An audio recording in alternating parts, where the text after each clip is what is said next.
الفصل الثالث عن ابي سعيد قال قال رسول الله صلى الله عليه وسلم ثلاث لا يفطرن الصائم الحجامة والقيء والاحتلام۔ حضرت ابو سعید خدری رضی اللہ عنہ سے روایت ہے، انہوں نے کہا کہ اللہ کے رسول صلی اللہ علیہ وسلم نے ارشاد فرمایا، تین چیزیں ایسی ہیں جو روزے دار کا روزہ نہیں توڑتی۔ لا یفطرن، اس کا معنی وہی ہے لا یفسدن، روزے دار کا روزہ نہیں توڑتی۔ ایک تو حجامت، وہی پچھنا لگوانا، والقے، اور قے جب خود بخود ہو، یہ نہ ہو کہ آپ کا دخل ہو اس میں، والاحتلام، اور احتلام۔ یہ تین چیزیں ایسی ہیں جس سے روزہ نہیں ٹوٹتا۔ رواہ الترمذی، امام ترمذی نے اسے روایت کیا، وقال ھذا حدیث غیر محفوظ، اور فرمایا کہ یہ حدیث غیر محفوظ ہے۔ محفوظ کا مقابل کیا ہوتا ہے؟ شاذ۔ تو غیر محفوظ کا مطلب شاذ ہے، شاذ نہ کہہ کر کہنے کا محفوظ نہیں ہے۔ عبد الرحمن بن زید الراوی یضعف الحدیث، عبد الرحمن، اب یہ ہے کہ جو شاذ حدیث ہوتی ہے تو شاذ تو اسے کہتے ہیں کہ راوی کسی ثقہ راوی اپنے سے ثقہ راوی کے خلاف روایت کرے، تو اس صورت میں وہ شاذ ہوتی ہے۔ تو اب آپ کو بتانا پڑے گا کون اس میں ایسا راوی ہے جو ثقہ کے خلاف کر رہا ہے روایت۔ تو کہہ رہے ہیں عبد الرحمن ابن زید الراوی یضعف فی الحدیث، عبد الرحمن ابن زید جو راوی ہیں اس حدیث کے، وہ حدیث میں انہیں ضعیف قرار دیا جاتا ہے، تو اس لیے ان کی جو یہ روایت ہوئی یہ شاذ ہوئی۔ وعن ثابت البنانی قال سئل انس بن مالک کنتم تکرهون الحجام للصائم على عهد رسول الله صلی اللہ علیہ وسلم قال لا الا من اجل الظوف، رواہ البخاری۔ حضرت ثابت بنانی رضی اللہ عنہ سے روایت ہے، انہوں نے کہا کہ حضرت انس ابن مالک سے پوچھا گیا، صحابی رسول انس ابن مالک، ان سے پوچھا گیا کنتم تکرهون الحجامہ، کنتم آپ لوگ یعنی صحابہ، آپ لوگ رسول اکرم صلی اللہ علیہ وسلم کے زمانے میں روزے دار کے لیے پشنا لگوانے کو ناپسند کرتے تھے؟ قال اللہ، کہا نہیں، الا من اجل الظوف، مگر کمزوری کی وجہ سے، یعنی عام حالات میں نہیں۔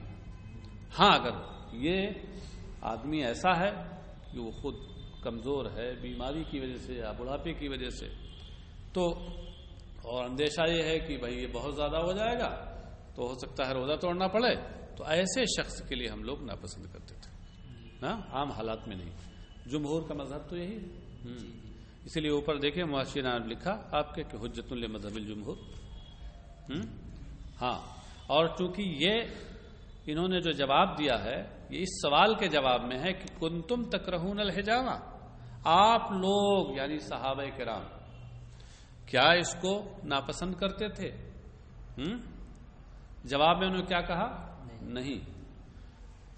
السوال معاد فی الجواب، یہ اصول ہے کہ سوال جو ہوتا ہے وہ جواب میں اس کو لوٹایا جاتا ہے گویا، یعنی مطلب جواب جو ہوتا ہے وہ سوال کے مطابق ہوتا ہے، اس کی روشنی میں دیکھا جاتا ہے۔ تو یہ سارے صحابہ کے تعلق سے پوچھ رہے ہیں کہ آپ ناپسند کرتے تھے؟ تو کہہ رہے نہیں، تو اس کا مطلب یہ ہے گویا انس ابن مالک یہ بتا رہے ہیں کہ اس پر صحابہ کا اجماع ہے۔ تو نیچے اس لیے لکھا محشی نے، دیکھیں فکان کل اجماع، یہ اجماع کے درجے میں ہوا۔ اچھا صاحب، وعن البخاری تعلیقا قال كان ابن عمر يحتجم وهو صائم ثم تركه فكان يحتجم بالليل۔ امام بخاری سے تعلیقاً ہے، تعلیق پر گفتگو میں کر چکا ہوں سب، امام بخاری سے تعلیقاً یہ مروی ہے، انہوں نے کہا کہ حضرت عبداللہ ابن عمر رضی اللہ عنہما روزی کی حالت میں پہلے پچھنا لگوایا کرتے تھے۔ پہلے کا مطلب نوجوان رہے ہوں گے، بدن میں قوت رہی ہوگی تو سب لگوایا کرتے تھے۔ ثم ترکہ، اور پھر ثم ہے، ثم جو معطوف علیہ کے درمیان تراخی اور مہلت کو بتاتا ہے۔ پھر یعنی مطلب جب کمزور ہو گئے، عمر دراز ہو گئے، تو پھر اس کو چھوڑ دیا نیچے، اس لیے موچی نے اس کو واضح کر دیا اے خوفن للطوف. فکان یحتجم باللیل، اور پھر وہ رات میں پشنا لگوایا کرتے تھے. وعن عطاء قال ان مضمض ثم افرغ ما في فيه من الماء لا يضيره ان يزدرد ريقه وما بقي في فيه ولا يمغض العلك فان ازدرد ريق العلك لا اقول انه يفطر ولكن ينهى عنه. رواہ البخاری فی ترجمۃ باب.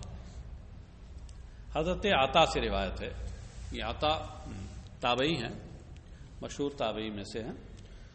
انہوں نے کہا کہ اگر کلی کرے کون، ان مزمزہ میں ضمیر ہوا کا مرجع ہے صائم، روزہ رکھنے والا، روزے دار اگر کلی کرے اور اس کے منہ میں جو پانی ہے اس کو باہر نکال دے، افرغا انڈیل دے یعنی باہر نکال دے، سب کا سب.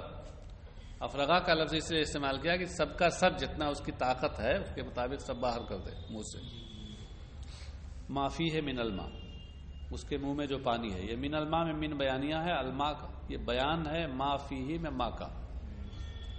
ہاں جب اس کا بیان ہے تو اسی جگہ ترجمہ کیجیے کہ اس کے منہ میں جو پانی ہے. معافی فی ہی، یہ پہلا والا فی حرف جر، دوسرا والا فی منہ کے معنی میں ہے. فاہو فی ہی افوہ.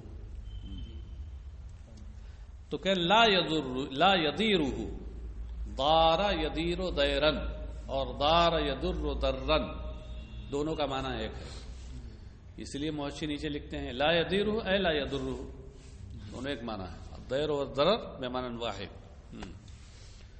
تو اگر روزے دار کلی کرے اور یعنی یہاں مزمزہ کا مطلب ہے منہ میں پانی لے کلی کے لیے، اور پھر اس کے منہ میں جو پانی ہے اس کو باہر نکال دے.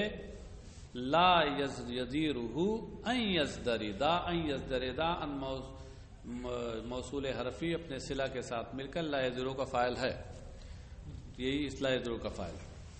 تو اس کے لیے یہ چیز مضر نہیں کہ وہ اپنے تھوک کو نگل لے. وما بقیہ فی فی ہے، اور اس کے منہ میں جو باقی ہے، ظاہر سی بات ہے کلی کرے گا تو کچھ نہ کچھ تو تری ہلکی پھلکی رہ جائے گی، تھوک کے ساتھ ہی رہ جائے گی.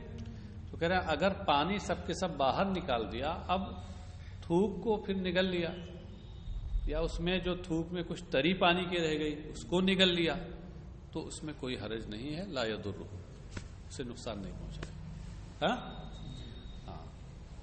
یعنی اس کا اپنے تھوک کو نگلنا اور منہ میں بچی ہوئی اس تری کو نگل لینا اس کے لیے مضر نہیں. ولا یمضغ العلق، لیکن وہ مستگی نہ چبائے.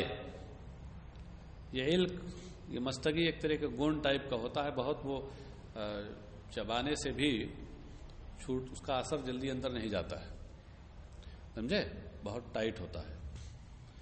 فَإِنِ ازْدَرَدَ رِيقَ الْعِلْقِ لَا أَقُولُ أَنَّهُ يُفْطِرُ، مطلب کوشش تو یہ کرے کہ اس طرح کی کوئی چیز روزے کی حالت میں نہ چبائے.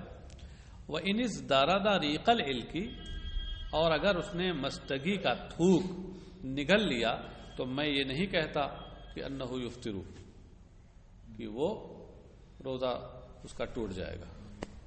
ہاں ولیکن ینہا عنہ، لیکن اس کو اس سے روکا جائے گا، اس طرح کا کام کرنے سے اسے روکا جائے گا.